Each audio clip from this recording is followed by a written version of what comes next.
Assalamualaikum warahmatullahi wabarakatuh. Perkenalkan, nama saya Agung Ahri Purwanto.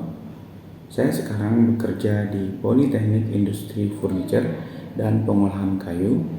Saya diberi tugas dan tanggung jawab sebagai dosen tetap pada program studi Teknik Produksi Furniture.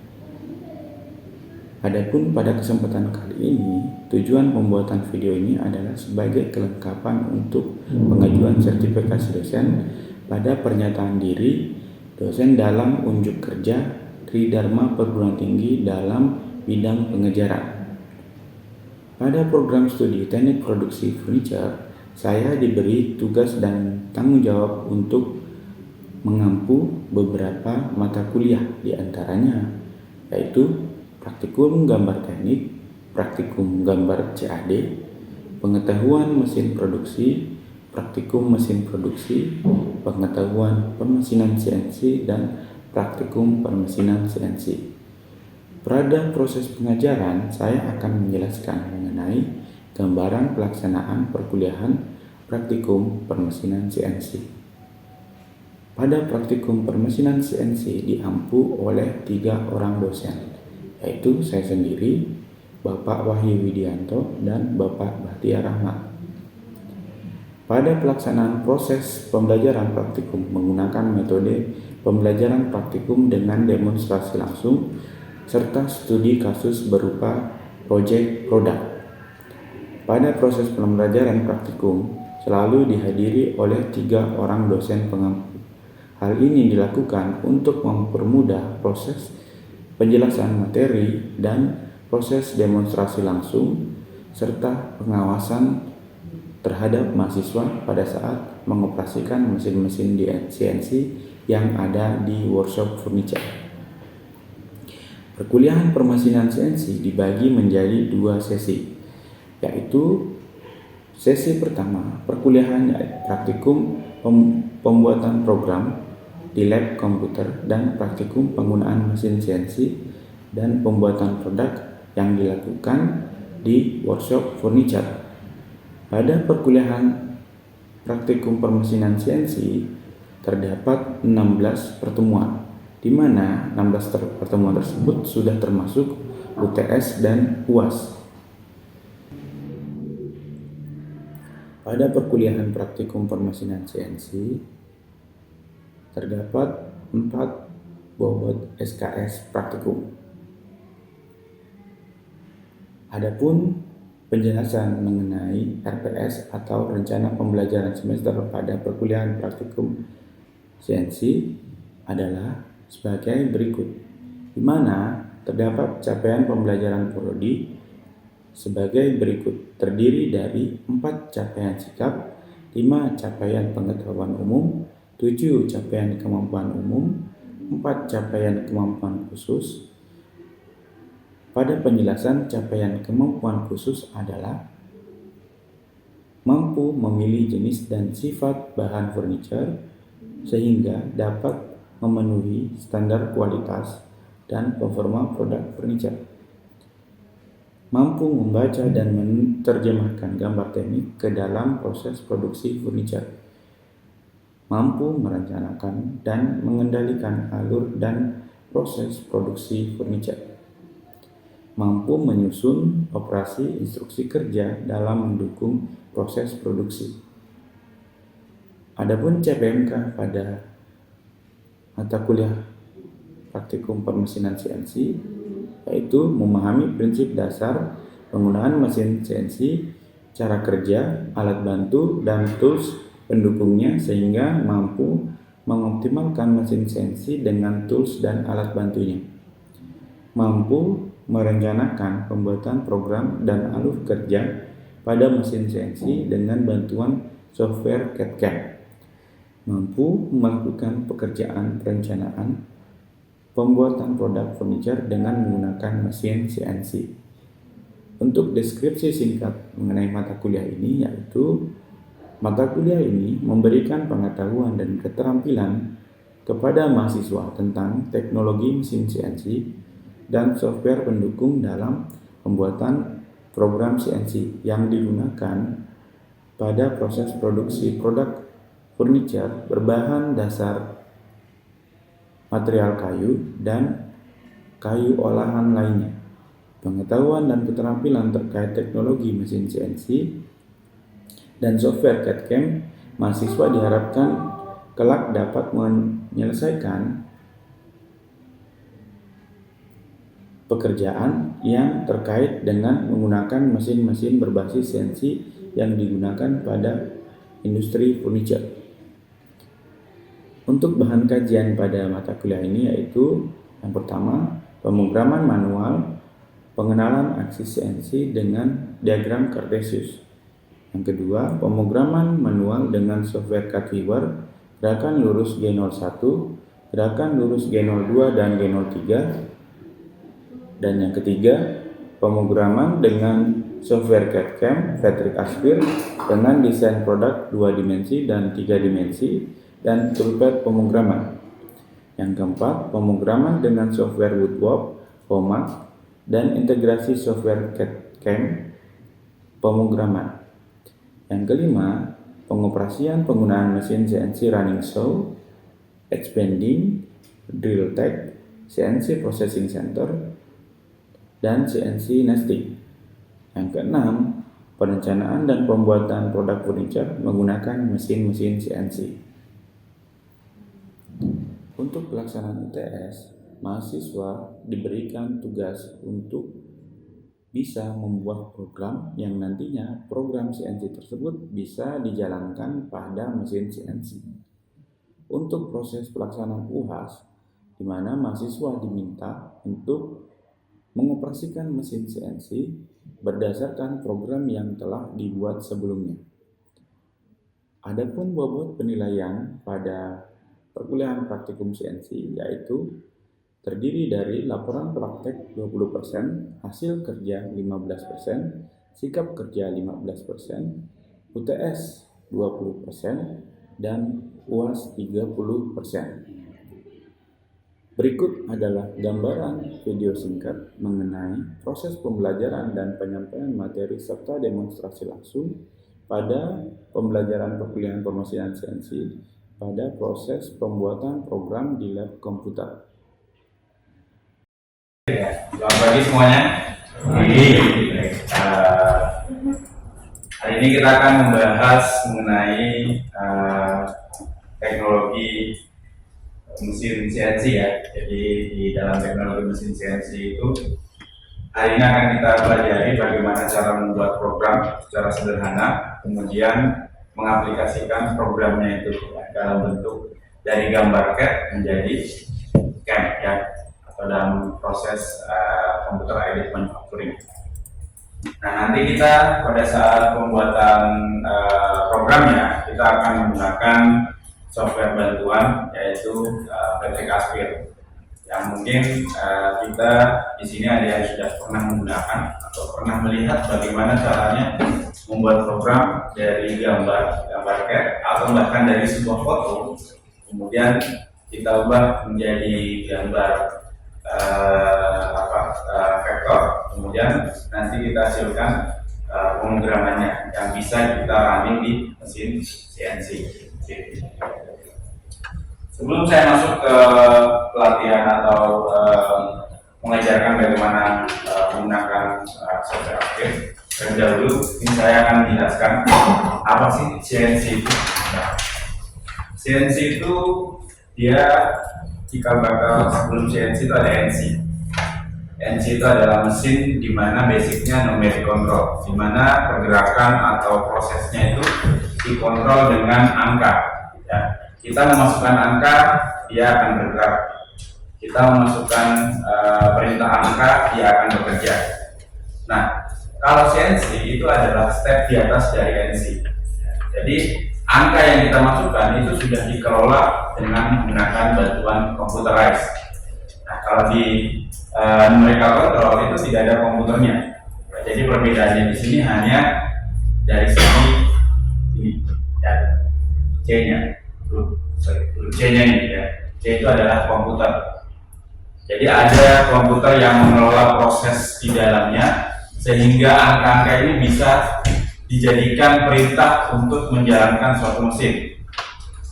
sebelum ada CNC itu ada NC, numeric control. Jadi kita memasukkan angka itu untuk menggerakkan atau memproses suatu pekerjaan di mesin. Jadi cikal bakalnya CNC itu dari numeric control. Kemudian pada dasarnya CNC itu terdiri berapa sumbu sih? Sebenarnya kalau pengembangan sampai dalam tahap ini, itu kita bisa mengenal CNC itu sudah ada yang pakai 5 sumbu, 7 sumbu. Nah, basicnya di mana? Itu dia menggunakan di 3 sumbu, yaitu sumbu X, Y, dan sumbu Z. Jadi nanti pada saat kita mungkin menggambar di software, itu kita harus paham sumbu-sumbu tersebut. Sumbu X-nya itu yang mana, sumbu Y-nya yang mana, dan sumbu Z-nya yang mana. Ya.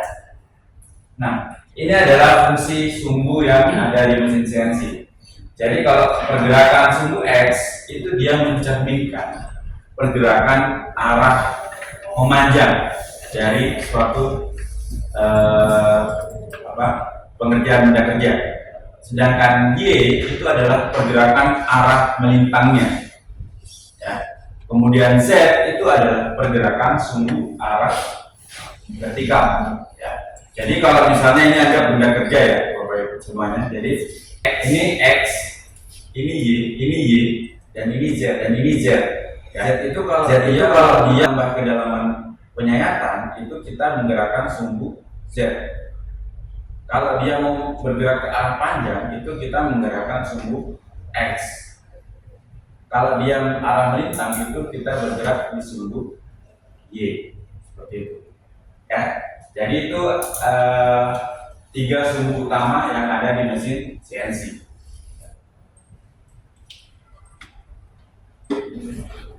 Nah, ini prinsip kerjanya yang tadi saya jelaskan ya. Jadi prinsip kerja mesin CNC itu ada di mana pisau berputar penyayat benda kerja yang terpasang pada meja yang bergerak ke arah horizontal ataupun melintang, di mana sumbu X bergerak ke arah horizontal dan sumbu Y bergerak ke arah melintang, sedangkan sumbu Z bergerak ke arah vertikal.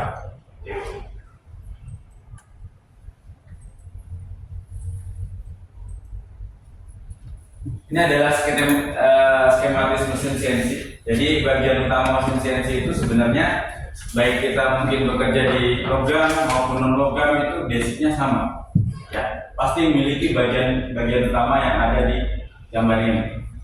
Ada magazine tools. Ya, magazine tools itu setiap mesin pasti ada. Cuma pada saat mungkin kita beli mesin yang harganya lebih murah, biasanya magazine tools ini tidak terdapat pada suatu mesin. Biasanya kita pasang dan lepas toolsnya itu secara manual. Kalau ada magazine tools, itu kita bisa melakukan pergantian tools itu secara otomatis. Ya, nanti kita lihat pada saat praktek di workshop, itu biasanya kita lihat ini mesin yang ada magazine toolsnya, ini mesin yang tidak ada magazine toolsnya. Jadi keunggulannya kalau ada magazine tools, itu dia bisa dilakukan pergantian tools secara otomatis. Ya, tidak perlu diganti toolsnya secara manual. Kemudian ada spindle dan pemegang alat potong. Kalau ini pasti di setiap mesin memiliki ini, ya, karena itu fungsi utama. Ya, jadi tidak mungkin tidak ada. Kemudian meja, ya, meja mesin juga pasti ada. Ya, kemudian ragum dan benda kerjanya juga pasti ada. Panel kontrol. Panel kontrol ini bedanya setiap mesin itu ada. Ya. Jadi misalnya kalau kita bicara di mesin CNC yang tipe konsol itu dia tidak ada panel kontrol yang ada layar monitornya atau layar komputernya. Jadi kalau dia yang tipe konsol, CNC konsol itu dia hanya diberikan semacam remote untuk menggerakkan mesin itu ke arah X, Y ataupun Z. Ya, jadi dia terbatas. Ya. Kita tidak bisa fungsikan kalau mesin CNC yang tipe konsol itu tidak bisa mengedit program di situ, ya, tidak bisa meng-create program di situ. Praktis kita hanya running program.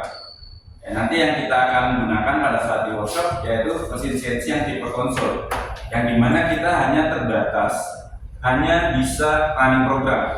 Jadi kalau CNC yang tipe konsol itu kita tidak bisa ngedit ataupun meng-create program ya.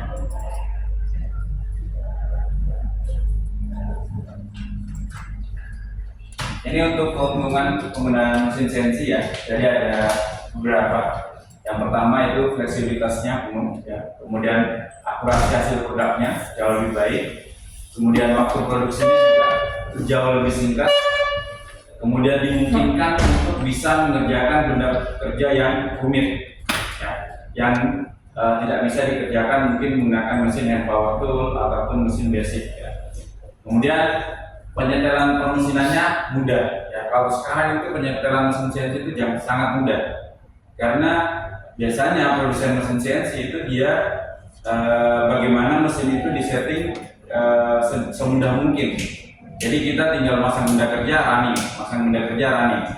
Beda kalau yang mesin CNC yang terdahulu, kita biasanya harus setting, menentukan titik nol dan segala macamnya.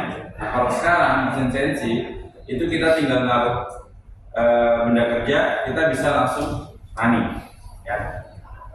Kemudian operator mempunyai waktu bebas ya, dimana biasanya kalau di kita bekerja di pengolahan CNC pengolahan logam, itu biasanya satu operator itu mengoperasikan 2 mesin. Jadi tidak satu mesin itu satu operator.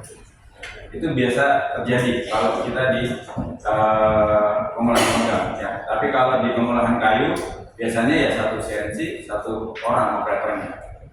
Nah, untuk kebutuhan operator pengalaman itu dihindarkan. Jadi kita tidak butuh operator pengalaman. Yang penting dia paham mesin, mampu mengoperasikan, itu kita bisa rekrut. Jadi itu satu kelebihan atau keuntungan di mana pada saat kita menggunakan mesin CNC. Nah, ini kelemahannya ya, ada 3 ya.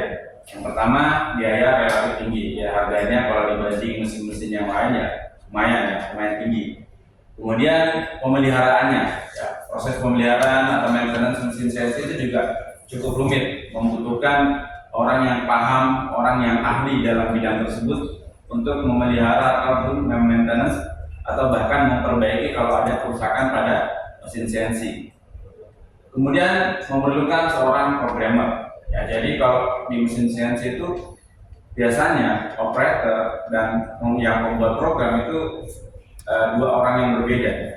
Ya, jadi orang yang memprogram juga berbeda, orang yang mengoperasikan juga berbeda. Jadi tidak jadi satu kesatuan. Ya. Jadi itu kelemahan ya, termasuk kelemahan juga pada saat kita memutuskan untuk menggunakan mesin CNC dalam proses produksi kita. Jadi tidak hanya menyediakan operator, tapi kita juga harus menyediakan programmer.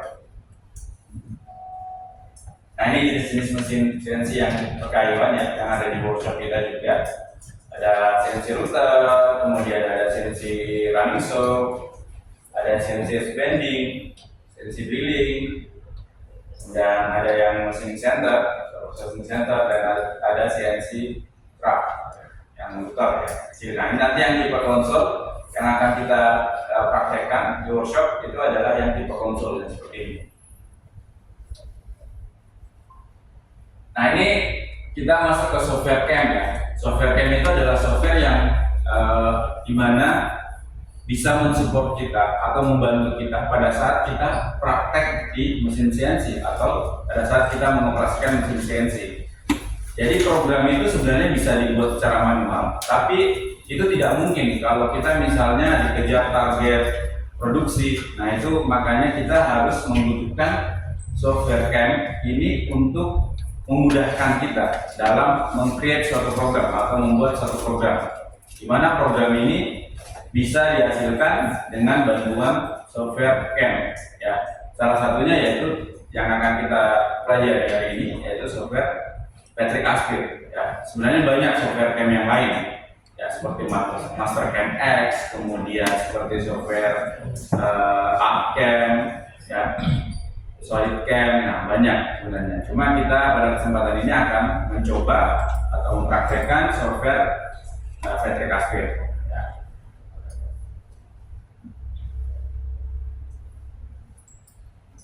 Ini keunggulannya, ya, keunggulan dan kekurangannya. Dimana keunggulannya kalau untuk software CAM ini mengurangi kebutuhan pembuatan prototipe fisik. Jadi dengan software CAM ini kita sudah bisa melihat atau mengira-ngira produk yang akan jadi itu nanti bentuknya seperti apa. Ya, karena ada proses manufakturnya di sana, meskipun by software. Ya. Kemudian desain manufakturnya lebih cepat dan fleksibel. Ya. Jadi lebih efektif juga dalam waktu pengerjaan produknya, karena kita sudah tidak ada trialnya lagi, langsung eksekusi. Ya, karena untuk proses trialnya bisa kita lakukan dengan menggunakan software CAM tadi. Ya. Tidak tergantung pada tenaga ahli tertentu. Jadi kalau orang yang paham, ya itu bisa langsung mengoperasikan, ya, membuat program. Jadi tidak perlu orang yang benar-benar ahli. Ya, karena semua sekarang software itu bisa dipelajari. Ya, yang penting kita punya basic. Ya, kita punya basic dan paham cara penggunaannya. Nah, kekurangannya yaitu membutuhkan investasi yang cukup besar juga. Jadi software CAM itu ya, selain kita harus beli komputer, ya kita juga harus beli lisensinya. Biasanya itu kan setiap software itu ada lisensinya. Ya. Jadi itu juga membutuhkan biaya setiap tahunnya untuk mengupdate lisensi tersebut. Kemudian ada keterbatasan software untuk setiap mesin CNC. Maksudnya di sini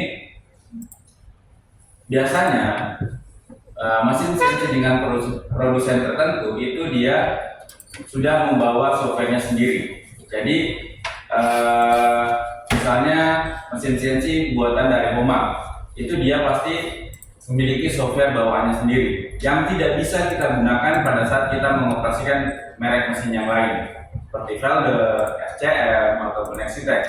Itu tidak bisa. Jadi keterbatasan itu sebenarnya juga menjadi kekurangan atau kendala, di mana kalau software CAM itu kalau yang diciptakan oleh suatu produsen mesin seperti Homa, itu dia hanya terbatas bisa digunakan pada mesin tersebut, tidak bisa digunakan pada mesin lain.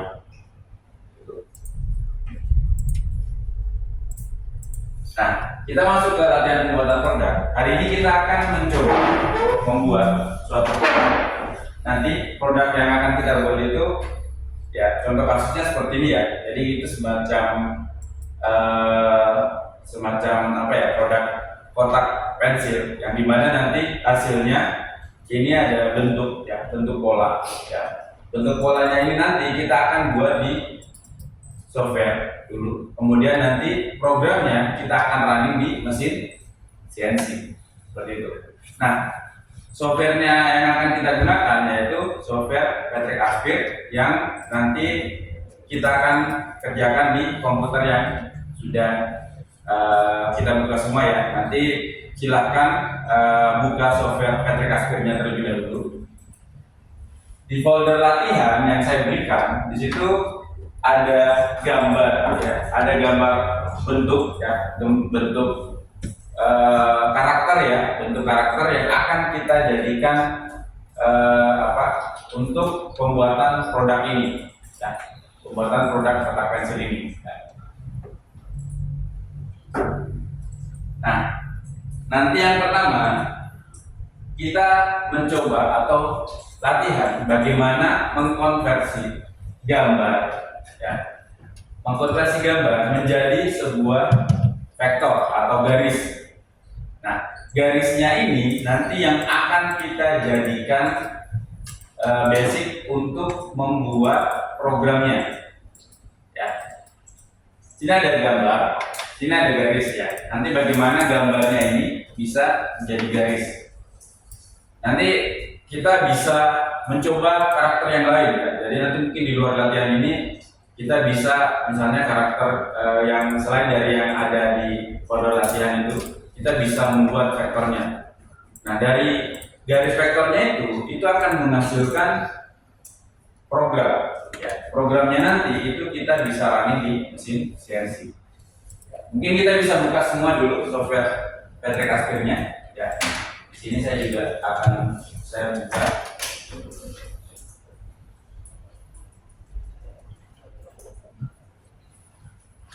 Silakan dibuka dulu semuanya untuk software Patrick Aspirnya. Pelatihan dulu. aplikasi Ya, silakan diklik create new file. Create new file. Buka dulu semuanya.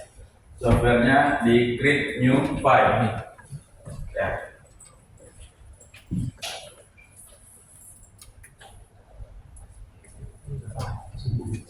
Create new file.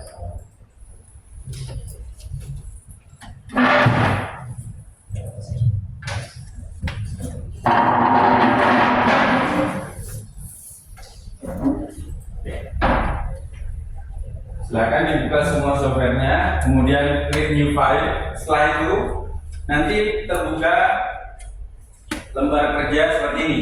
Ya, kita tentukan dulu luasan materialnya. Ya, pertama misalnya ini luasan materialnya kita masukkan nilainya misalnya 200. Ya, 200.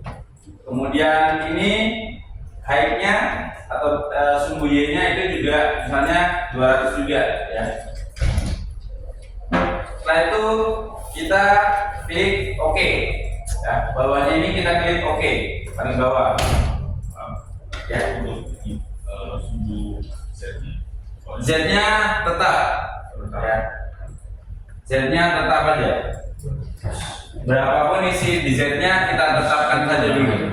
Ya, X-nya 200, Y-nya 200. Ya, kita masukkan seperti itu dulu. Oke, saya inti poinnya saya akan mengajarkan bagaimana mengkonversi gambar yang telah kita miliki itu nanti menjadi vektor yang akan bisa menjadi program.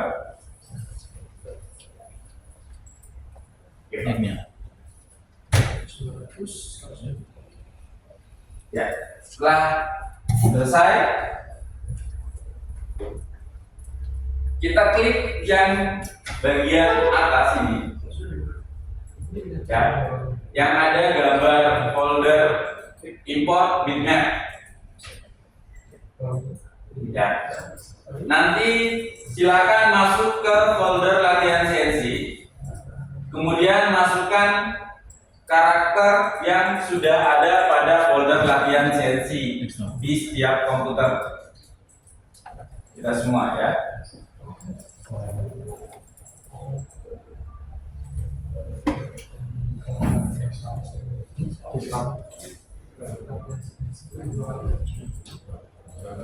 Nah, misalnya ini yang saya buka sekarang itu adalah karakter gambar hiu ya.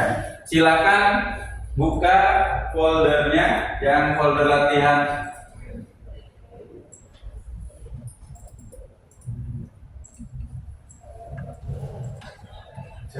Pak, mau latihan ya Pak? Bukanya di desktop ya, desktop. Silakan dibuka di desktop. Desktop yang latihan CNC ya. Buka di latihan CNC. Kemudian klik open. Latihan CNC. Ya. Klik boleh.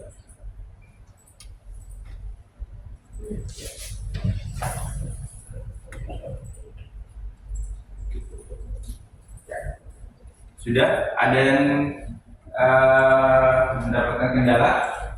Sudah ya? Setelah itu bagaimana dari gambar ini kita menghasilkan sebuah garis atau vektor yang akan menjadi basic kita untuk membuat suatu program ya. Nah, saya klik ya, saya klik, kemudian selanjutnya kita klik yang bagian yang tracer bitmap. Di bawah huruf logo T ini ada logo tracer bitmap ya, trace bitmap ya. Di bawah logo T itu ada trace bitmap, itu diklik ya. Itu clear.